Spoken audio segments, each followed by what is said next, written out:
자, 오늘 알아볼 내용은 선물 거래에서 95%가 잃고 5%만 수익을 내는 이유에 대해서 설명드리려고 합니다. 많은 분들이 이렇게 생각하죠.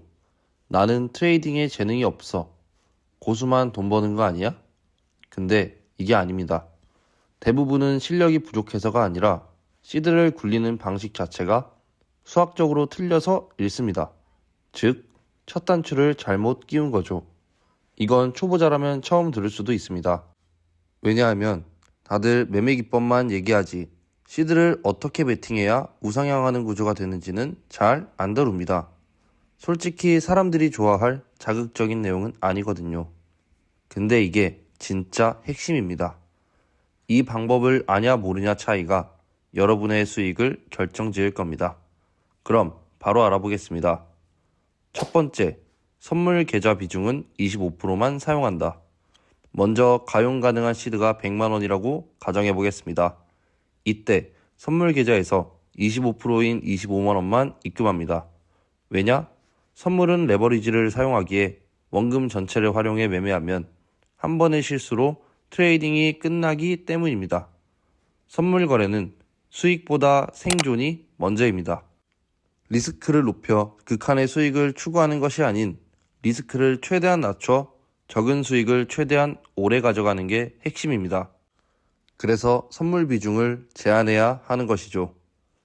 두 번째, 25%의 시드는 N번의 게임으로 쪼개야 한다. 자, 여기서 대부분이 망하는 이유가 나옵니다. 바로 풀베팅이죠.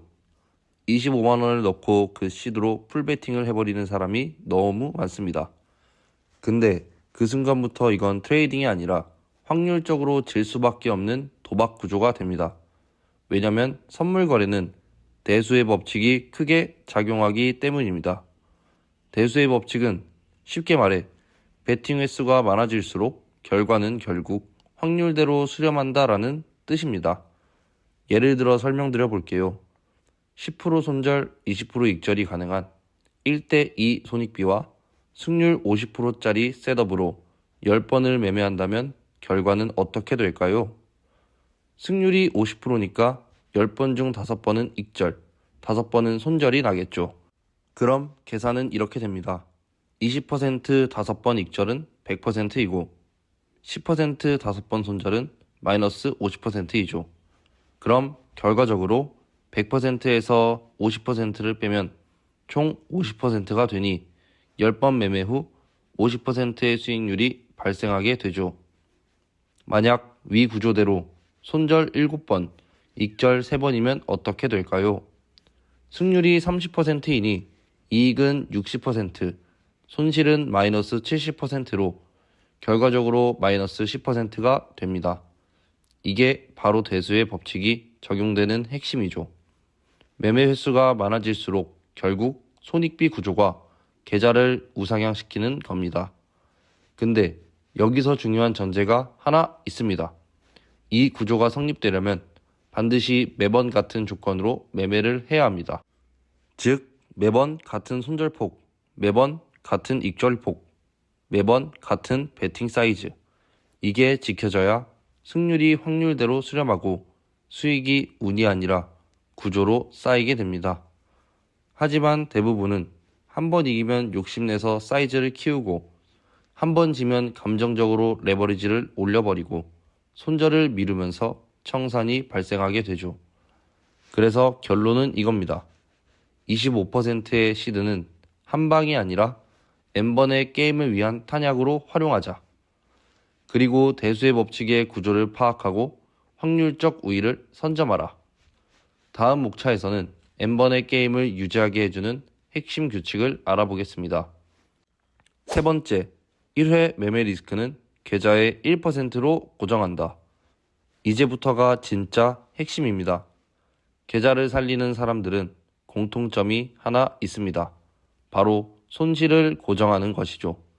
예를 들어 총 가용 시드가 100만원이고 선물 시드는 25만원일 때 포지션의 손절은 총 가용 시드의 1%로 고정합니다. 조금 어려우시죠? 쉽게 설명하자면 선물 시드 25만원의 1%가 아닌 총 가용 시드 100만원의 1%로 손절을 설정합니다. 예를 들어 10만원의 10배 레버리지를 적용해 포지션을 진입한다면 손절은 10%, 즉 1만원의 손절값을 고정해두는 겁니다. 10만원의 10%면 1만원이니 총 가용 시드 100만원의 1%가 되는 거죠. 여기서 가장 중요한 포인트는 손절폭이 넓으면 수량을 줄여야 하고 손절폭이 좁으면 수량을 늘릴 수 있습니다. 네 번째, 기대값을 구하는 공식. 나의 매매 셋업이 돈이 되는 구조인지 확인하는 방법, 바로 기대값에 대하여 알려드리겠습니다. 기대값 공식부터 설명하자면 기대값, 즉 EV는 승률 곱하기 평균 이익에서 패율 곱하기 평균 손실을 빼준 값입니다. 우리는 손익비가 1대2니까 평균 이익은 2R, 평균 손실은 1R로 설정하겠습니다. 예를 들어 승률이 40%라고 가정해 볼게요. 그러면 EV는 0.4 곱하기 2R 빼기 0.6 곱하기 1R입니다. 즉 EV는 0.8R 빼기 0.6R이고요. 결국 기대값은 플러스 0.2R이 됩니다.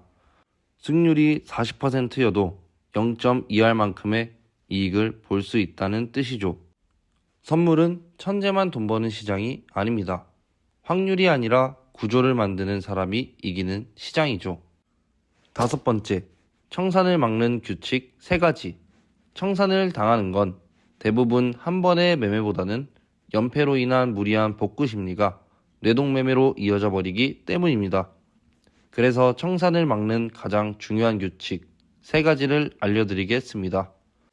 첫 번째, 1회 손실 1%로 고정.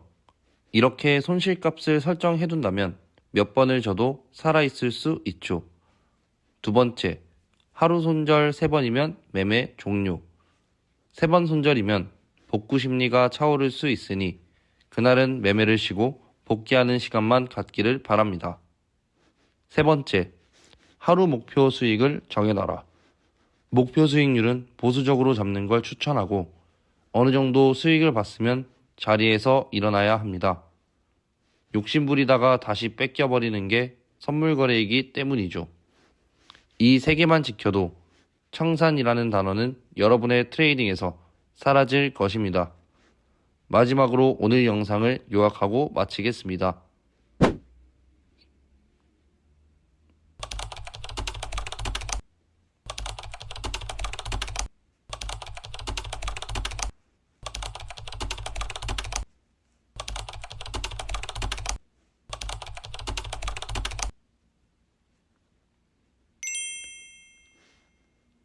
위에 설명한 요소들을 지키는 순간부터 여러분의 계좌는 운빨로 좌지우지되는 것이 아닌 통제 가능한 시스템으로 꾸준히 우상향할 수 있는 계좌로 변하게 될 것입니다. 이번 영상이 도움되셨다면 좋아요와 구독 부탁드립니다.